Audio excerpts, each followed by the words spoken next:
Hey, welkom terug bij Karin's Papercraft. Welcome back. Thank you very much for watching. Wat leuk dat je weer kijkt, dankjewel. Ik ga verder met mijn serie over basisdoosjes. I'm continuing my series on basic boxes.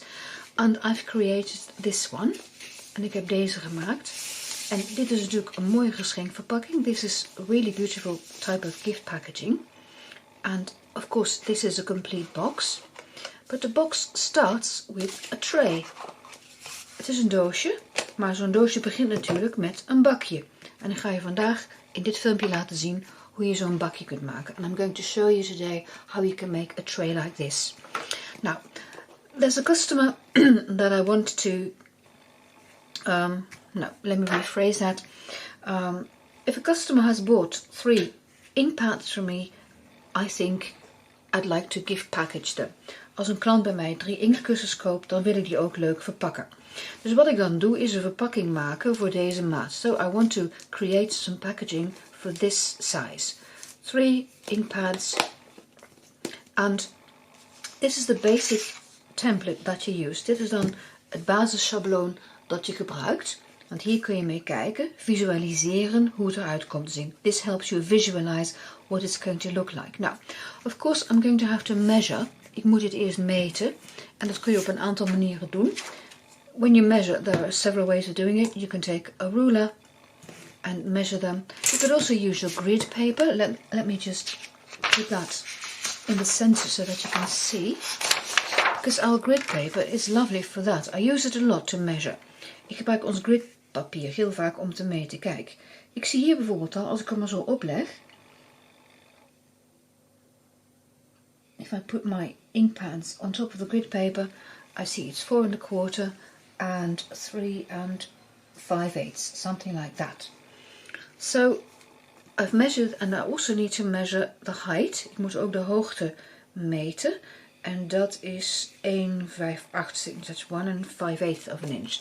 So you can do it with a ruler or with your grid paper. Let me put that over there for a minute. Now, this then is your basic pattern. And when I've taken my measurements, I need to calculate the size of my paper. Wanneer ik dan die basismaten heb genomen, dan wil ik ook weten wat dan totaalmaat van mijn papier is. Nou, dit was 1/5/8.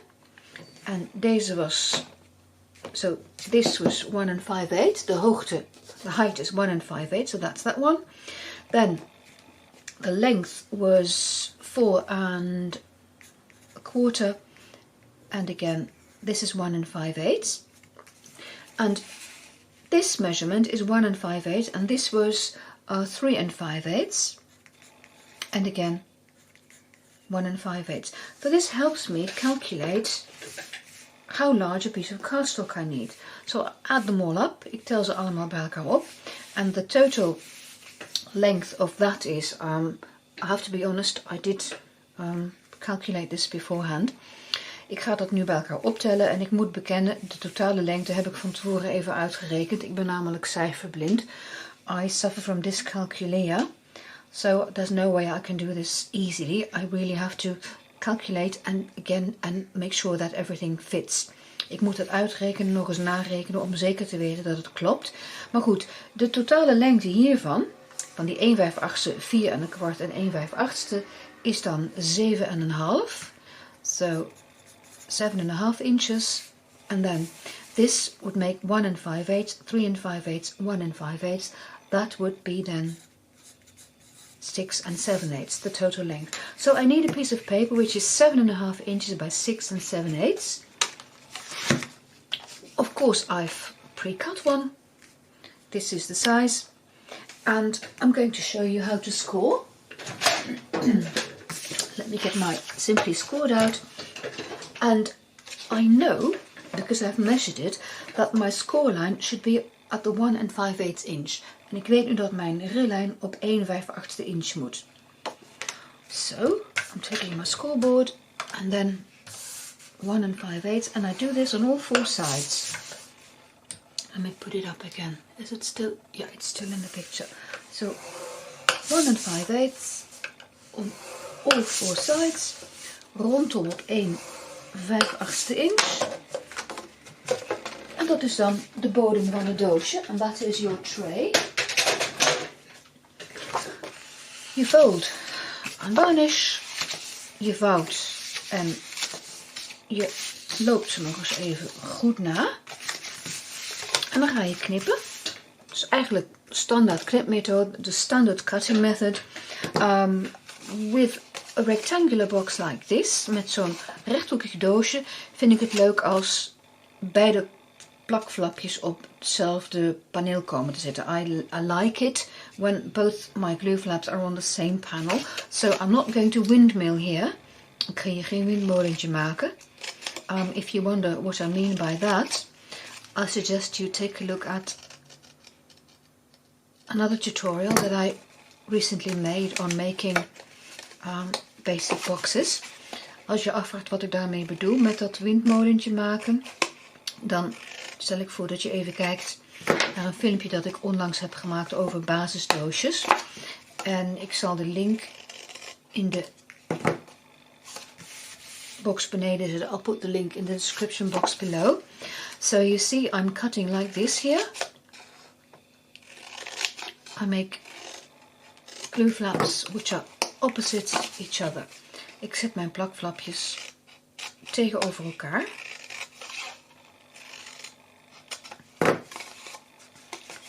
Even de laatste nog eraf. I knew there was one left. Zo.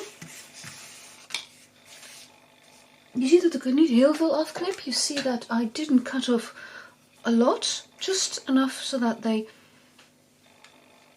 stick behind your panels. Voldoende zodat ze dus achter dat paneel kijken. En nu zitten ze dus zo. Zie je? Aan twee kanten. Nou, je moet daar nog wat tear and tape op zetten. Dat gaan we dan even doen. Daar en daar. Op 2 plaatsen. Dan zit hij goed vast. 2 places so that it's nicely adhered.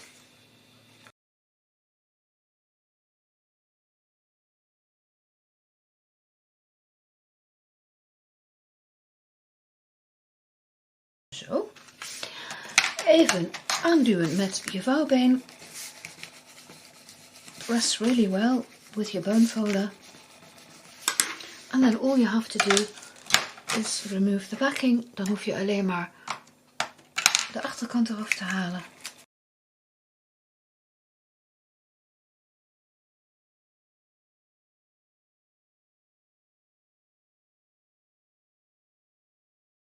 Oké, I've removed the backing. Het papiertjes zijn er af en dan zet je zo de hoekjes mooi passend tegen elkaar. You make sure your corners fit together nicely. And you go around doing that. Just trying to look from the top. Ik kijk even goed van bovenaf. En de laatste. Nou, even goed aanduwen met je vouwbeen. Press down on your flaps with your bone folder and you see when you make a neat cut it looks neat on the inside. Als je netjes knipt ziet het ook aan de binnenkant er mooi uit. Kijk. En die passen perfect. Natuurlijk wil ik er ook een dekseltje bij. I'm going to make a lid as well, but I'll show you that in another video. Ik laat je dat in een ander filmpje zien. Dankjewel voor het kijken en tot ziens. Thank you very much for watching. Bye bye.